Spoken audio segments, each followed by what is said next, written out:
Os moradores de uma região de Fortaleza ainda tentam entender o que aconteceu na madrugada de hoje. A região é essa aqui que a gente está vendo aqui no mapa, ó. A região da Lagoa Redonda fica bem ao sul de Fortaleza. É aqui que fica a comunidade do São Miguel. Nessa região aqui, mataram pelo menos 12 pessoas de ontem para hoje. Entre elas, um policial militar.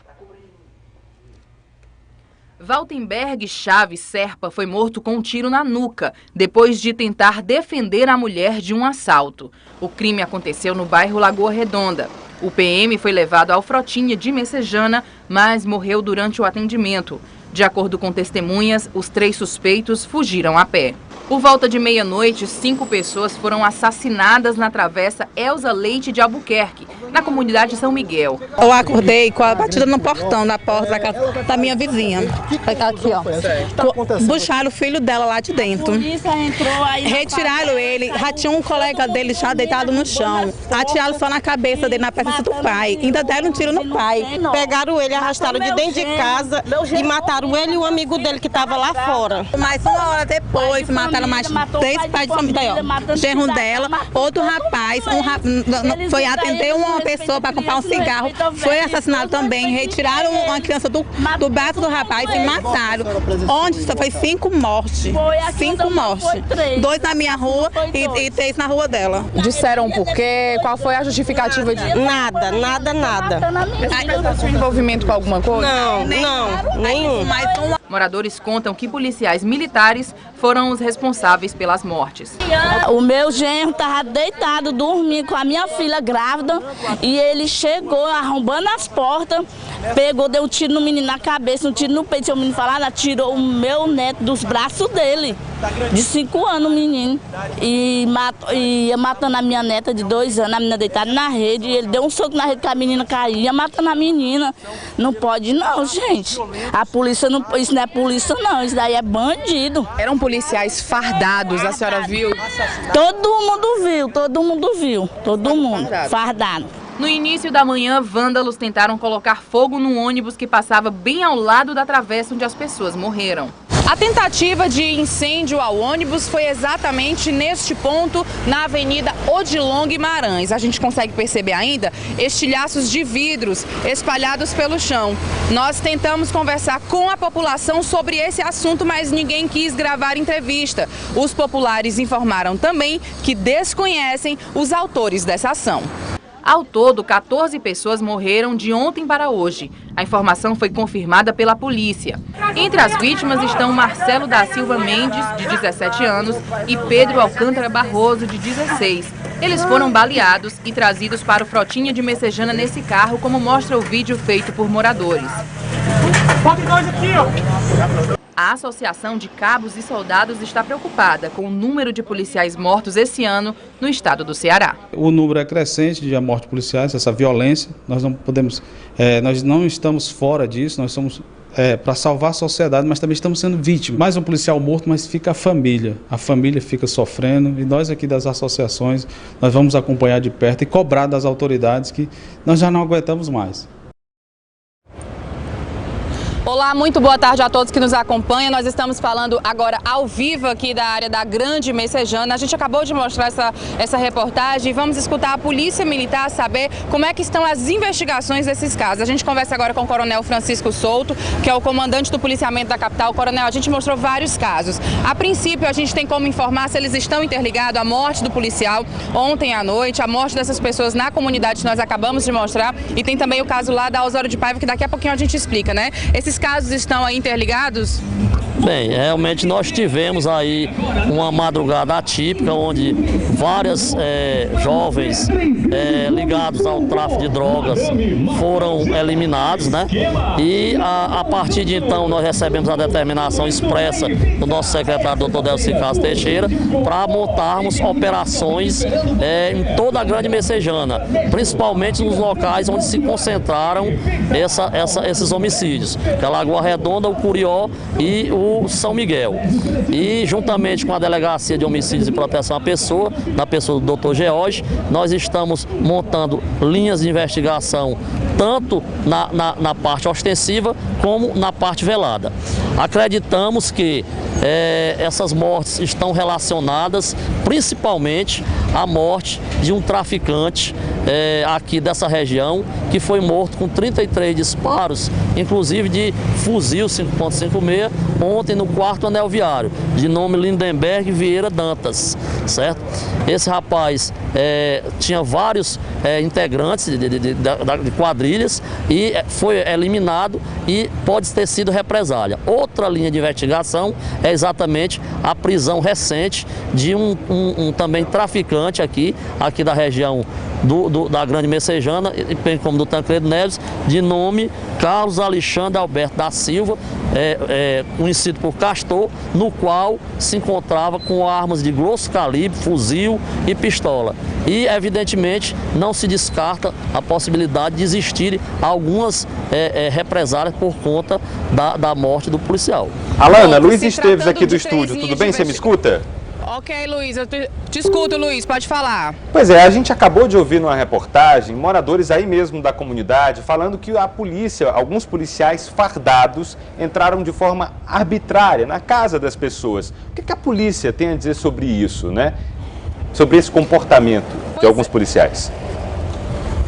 Pronto, eu vou repassar a pergunta, Luiz. A gente acabou de mostrar algumas pessoas falando que alguns policiais, inclusive fardados, entraram na casa dessas pessoas e dispararam, né? Inclusive foram feitas algumas vítimas que nós acabamos de mostrar na reportagem. O senhor acabou de falar que não descarta a possibilidade aí de ser realmente uma vingança por causa da morte do policial ontem à noite, não é isso, coronel? Não, na realidade, isso está em linha de investigação, vai ser investigado tanto pela delegacia do 6º DP como pela DHPP, e nós estamos montando operações de cunho ostensivo e cunho velado com policiais do choque, do batalhão de polícia de raio, do batalhão comunitário e bem como do policiamento ostensivo geral, para exatamente restabelecermos a paz e a tranquilidade aqui nessa Grande Messejana. Pois é, aqui a gente está numa área que é considerada de conflito. O senhor estava citando anteriormente algumas comunidades que inclusive são rivais aqui, principalmente com relação à questão do domínio do tráfico de droga nessa área. Nesse momento a gente vê aqui que tem uma base do policiamento comunitário. Toda a área aqui está sendo reforçada, principalmente depois dessas mortes que nós acabamos de mostrar. Coronel, como é que a polícia tem trabalhado para garantir a segurança de moradores? Né? A gente está falando aí de uma briga entre gangues, estamos falando aí de pessoas que não sabemos ainda se são inocentes ou não, mas e os moradores que moram nessa área? A segurança dessas pessoas vai ser garantida pela Polícia Militar? Não resta dúvida, todo o aparato do Comando de Policiamento da capital se encontra aqui nessa região e, evidentemente, ligações podem ser feitas para o 190 e para o 181, denunciando alguns elementos que porventura estejam praticando algum tipo de delito ou estejam em situação de suspeição. E nós vamos atuar até que se restabeleça a paz e a tranquilidade dos moradores aqui dessa região. Bom, coronel, a gente está falando aí da morte de um policial, né, uma pessoa inocente que foi tentar defender a esposa de um assalto. Alguma dessas pessoas mortas que nós mostramos agora, esses adolescentes, são acusados pelo homicídio desse policial ou ainda não se sabe? O que é que a gente já pode adiantar aí dessas investigações, claro que sem atrapalhá-las, né? Não, é muito prematuro a gente fazer algum tipo de ilação acerca desse aspecto, mas pode-se acreditar que tanto o policiamento ostensivo como o policiamento velado estão atuando aqui nessa área exatamente para garantir a paz e a tranquilidade da população. E, evidentemente, as pessoas envolvidas nesses delitos, né, delitos de mortes, se identificadas, serão presas e levadas às barras da justiça. Muito obrigado por enquanto, coronel. A gente vai ficando por favor, Alana. Alana? Pois não, Luiz, pode falar. Por favor, né? Eu tenho algumas dúvidas ainda e com certeza quem está nos vendo agora em casa deve ter também. Como, por exemplo, a gente sabe na história recente, a gente vem acompanhando aqui no CTV, que brigas entre gangues, facções rivais, costumam ocorrer troca de tiros e nessa troca de tiros, pessoas inocentes da comunidade acabam morrendo, sendo vítimas de bala perdida e tudo mais.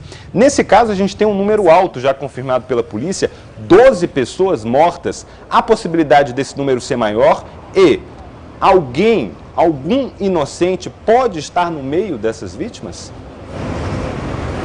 Sim, Luiz, olha, a gente sempre mostra aí que nos confrontos, né, policial, tem troca, coronel, tem trocas de tiros, né, entre as pessoas e muitas vezes esses tiros, eles podem atingir pessoas inocentes. A gente já confirmou o número de 12 pessoas baleadas até agora, com o próprio comando da polícia. Tem possibilidade dessas pessoas serem realmente inocentes e não terem nada a ver nem com o tráfico de drogas, com nenhuma confusão com a própria polícia militar? Não, a investigação é exatamente a forma que a gente encontra de esclarecer a verdade real. Então, nós não podemos afirmar, nem tampouco negar a existência ou a possibilidade de existência de pessoas não relacionadas. Contudo, tudo será alvo de inquérito policial militar, aliás, inquérito policial, que será instaurado pela Delegacia de Homicídios e Proteção à Pessoa. Mas a orientação da polícia, só lembrando, não é essa, né? Não é realmente de vingar ou retaliações com relação a algum caso, não é isso? Em hipótese alguma, certo? Nós não trabalhamos dessa forma, nós trabalhamos da forma legalista, cumprindo o ordenamento jurídico e, evidentemente, todo e qualquer, vamos dizer assim, desvio de conduta praticado tanto por integrantes da Polícia Militar, caso seja comprovado, evidentemente será responsabilizado os seus autores. Luiz, você tem mais uma pergunta, é isso? Alana, Patrícia, a gente mostrou já, inclusive, numa reportagem, teve até um projeto piloto aí nessa região, eles tinham monitorado, né, algumas ruas aí da comunidade. Com câmeras Essas de segurança, câmeras de né? segurança, elas estão funcionando, elas estavam funcionando ontem? Bem lembrado, Patrícia. Coronel, a gente já mostrou algumas reportagens mostrando a segurança feita de forma eletrônica, com algumas câmeras aqui instaladas, principalmente nessa área que a Polícia Militar considera de conflito. Essas câmeras estão funcionando, vão ajudar nas investigações? É possível captar alguma imagem dessa para ajudar a polícia a responder essas próprias perguntas que ainda não têm respostas? Perfeitamente. Todos os meios de prova serão utilizados, né? Inclusive o eletrônico. As câmeras onde aconteceu os delitos vão exatamente servir para robustecer o bojo dos inquéritos que serão instaurados pela Delegacia de Homicídios e Proteção à Pessoa. Ok, agora sim, a gente fica por aqui por enquanto, mas daqui a pouquinho a gente volta com mais informações e podendo atualizar, sim, realmente algumas dúvidas da população e de todo mundo com relação a esse caso. O coronel, a todo momento, ele recebe informações, está atualizando o caso. Daqui a pouquinho a gente volta falando mais sobre esse assunto. Luiz, Patrícia.